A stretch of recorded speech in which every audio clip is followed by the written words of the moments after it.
we've worked on, and I've worked on just, a lot of movies, met a lot of great people. I mean, Tom worked with me for a year on Independence Day. I mean, we actually worked 14 months on that movie. I worked with Mike Joyce on Batman Forever, and since he liked my work, he asked me if I wanted to work on Independence Day. I said, sure, that sounds great. Alien movie, airplanes, military, that's kind of cool. Independence Day was another cool movie in regards to the amount of miniature work.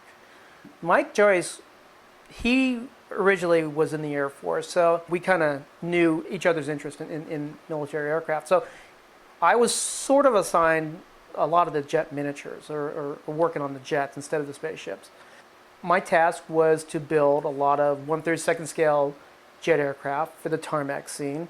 And since the key aircraft was the F-A-18 Hornet, we needed 1/32 scale Hornets. And I do remember that we actually bought the entire planet of 1/32 scale Hornets. I remember we ordered from Japan, England, through the U.S., and were able to get enough of these Hornets. And I had my own little production line going at my desk. In other words, if I'm doing an F-15, I'm breaking all the wings out of the sprues. Then I'm putting wings together. Those go off to the sides. Then I'm breaking tail parts together and gluing those together and putting off to the sides. So I had my little production run. And at one point, I had these things hanging around my desk like fish. I got a chance to put together one of the C-130s that you see in the first El Toro attack shot, where the alien attackers are swarming over El Toro, which is actually Montana, for that shot. But off to the side, you see two C-130s. One of them is one of the miniatures that I had built for it. One of the really neat miniatures that I have worked on was the first aircraft that you see in the movie, which was the AWACS. Chris Simmons did some electrical work on that and helped put the detail. I designed and built the rotodome that you see slowly rotating. And to get the speed right, Mike Joyce had this geared reduction motor that's made in Austria for model trains. So it was really slow, but it was good. And that was actually shot practically. All the power was internal. So the switch was turned on, your lights were blinking, and the dome was rotating. It was just hung on wires. And the clouds, it's just a simple fogger and a fan. It was very effective.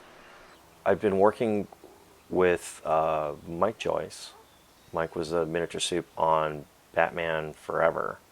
Some of the guys who'd worked on the movie Stargate with Roland Emmerich were working for Mike on Batman, and Roland Emmerich came through just randomly. We didn't know who he was yet, and went to go talk to Mike about doing the miniatures for it.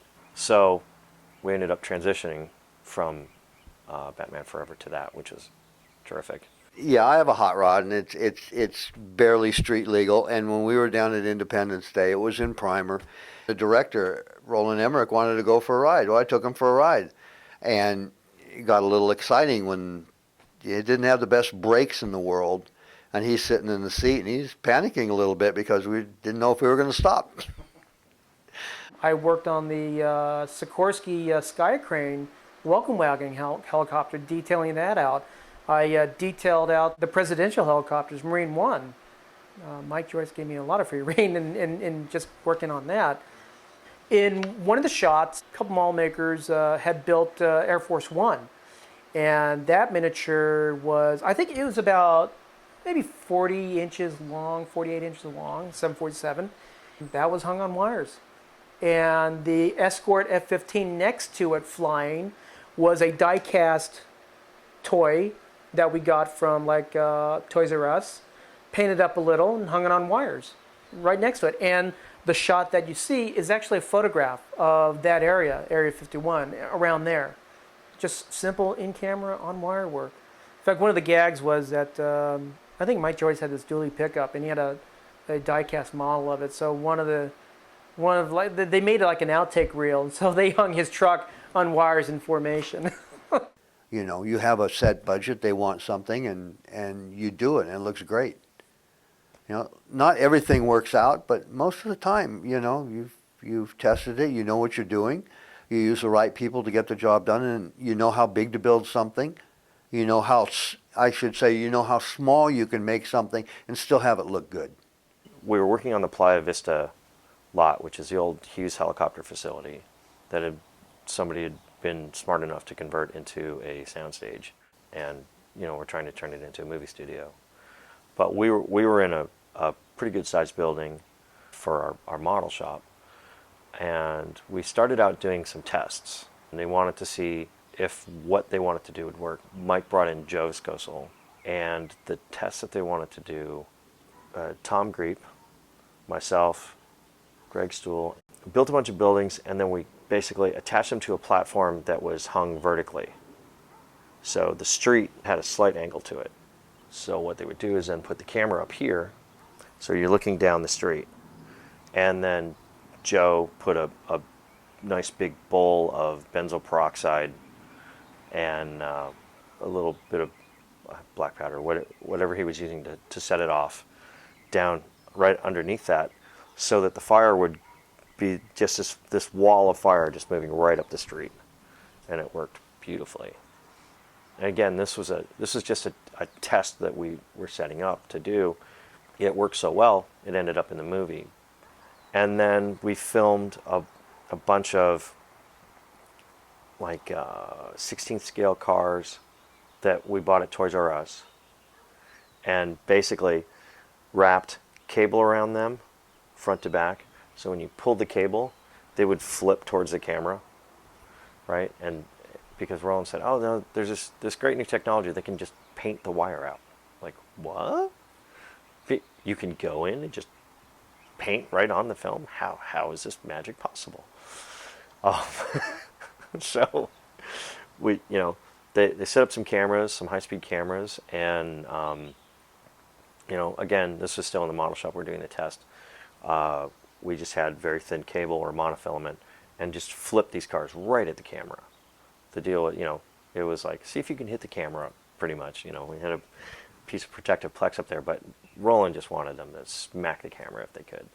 So we flipped these guys. And then we had some smaller cars, which we kind of pre-broke apart. So doors would come off, hoods would come off, tires would come off. So we set these up and then used what are called air movers, which is just like a big blower. You have a guy underneath it and just kind of, it's like almost a big hair dryer. And so it would blow the cars towards the camera. It was a really good transition film because it was the first time, we built miniature F-18s for the show. We built miniature alien spaceships for the dogfight sequences. Shooting those planes and alien craft interacting on a stage, at the scale that they wanted to do, would just not have been possible. At the end of the film, where you've got 100 planes and 100 alien ships engaging each other, they were just scratching their heads. How are we going to do this? And the guys at POP were like, well, there's this concept of flocking and swarming that we can do, and we can actually build a CG model of these aircraft. And they did, and I thought they looked great. They did a really phenomenal job on it. But it was interesting for all the destruction stuff. We definitely wanted to do that for real, because particle effects weren't where they are today. Fire effects were nowhere near where they are today. I mean, you couldn't break stuff up well. The computer power wasn't there yet. When we blew up the White House, we did that in one take. There was no embellishing. What they shot is what's in the movie. I don't see that happening with directors today, where they've got because they have the option to noodle stuff. And that's, I think, what's really driven up the cost of effects movies, is they have the option to change their mind. Back then, there was no way to change your mind. Back then, what you got was what you got, and we'll shoot it 3 times. And that was kind of the rule. In this case, like for the White House, we did 2 takes. For the Capitol building, I think they did 2 takes. So, we just kind of, messed around and came up with some cool stuff. The spaceship models were a lot of fun to work on, and there were just layers upon layers upon layers of etched brass work on those, and we just got to get creative, and it was nice. Dennis Schultz built the Empire State Building. I think they did it in 2 takes. I think he built enough parts for 3. Just a fantastic model maker. Great to watch him work and to learn from him. How to build things. He was a good mentor. You know, a lot of those. I mean, I remember the Empire State Building for what it was. Worked great, but it was only like 12 feet tall. And on that one, we laid it on its back and we put the camera up this way, so when the explosion went up, you know, you had the way gas and smoke goes. So when you looked at the screen, it was coming at you. I mean, it's just little tricks that make it really work good. There was a lot of work in that movie, and that was a lot of fun. The great thing working with Volker and the whole crew on that was just the artistic freedom we felt, because I'd never done anything like this before, this big. We really wanted this thing to work well, and we really wanted this thing to just be, just amazing. So we just kind of racked our brains about it. It's like, okay, well, we make everything super thin. One of the things that we did for all the interior walls, for anything where there was a wall, is we cast up thin sheets like this of plaster, right? And then we would glue those together. The reason why we did that is, again, so that when Joe's pyro went off, it would just pulverize it, and just turn it to dust. Greg Stuhl and Gary Rodebeck put together a steel frame out of like 1-inch tube steel that would handle all the structural part of the White House. And then these sections were pre-assembled in basically as big a pieces as we thought we could move safely. And we had to build special cradles for everything so that we could get them from the shop to the location. And of course, the most annoying part of setting this up was DreamWorks at that point was in negotiations to buy the Playa Vista setup. And they needed to appease the neighbors that were up above on the hill. So where we initially set up the White House to blow it up was too close to the houses. Now we've got this thing all built, and what do? We've got to move it 3/4 of a mile down the road. I think, quite honestly, I think the work that we got to do on Independence Day it's probably one of the most proud of. Just because a lot of what ended up in the movie were ideas that the guys in the model shop came up with and said, hey, well, what about this? What about that? And Volker was very open to our suggestions and ways of doing things. They brought in like Doug Smith to co-supervise with him. It was, the first big thing Anna Forrester had worked on. She was very excited and very enthusiastic. She's, just a terrific DP. And they had brought with them a couple of gents from Germany as well to build models. And so it was very exciting. It was like, they were like, well, what do you guys think we should do? And, and Mike got to give them a ton of input just on how to do things, based on his experience with Terminator 2, Mike Joyce, and everything that he'd done over at Fantasy 2 Effects when he was the model soup over there, and we got to have just a ton of input. It's like, oh, like with this.